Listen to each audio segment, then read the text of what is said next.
കർണാടക സംസ്ഥാനത്തിൽ ഉടുപ്പി ജില്ലയിലെ ബൈന്ദൂർ താലൂക്കിൽ കൊല്ലൂർ എന്ന സ്ഥലത്ത് സൗപർണിക നദിയുടെ തെക്കേ തീരത്ത് സ്ഥിതി ചെയ്യുന്ന ഒരു പ്രസിദ്ധമായ തീർത്ഥാടന കേന്ദ്രമാണ് കൊല്ലൂർ മൂകാംബിക ക്ഷേത്രം. മൂകാംബിക എന്നറിയപ്പെടുന്ന മാതൃദൈവത്തിന് സമർപ്പിച്ചിരിക്കുന്ന ഒരു ക്ഷേത്രമാണിത്. എല്ലാ ജാതി മതസ്ഥർക്കും ഇവിടെ ദർശനം അനുവദനീയമാണ്. മഹാകാളി, മഹാലക്ഷ്മി, മഹാസരസ്വതി ഐക്യരൂപിണിയായ ആദിപരാശക്തിയാണ് മൂകാംബിക എന്ന പേരിൽ ആരാധിക്കപ്പെടുന്നത്.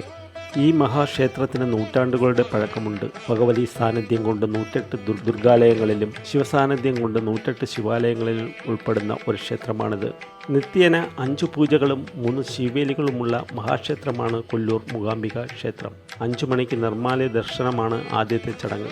ഉച്ചയ്ക്ക് 1:30 നട അടയ്ക്കുന്നു. ഉച്ചതിരിഞ്ഞ് 3 മണിക്ക് നട വീണ്ടും തുറക്കുന്നു. തുടർന്ന് രാത്രി 9 മണിയോടെ ക്ഷേത്രനട അടയ്ക്കുന്നു.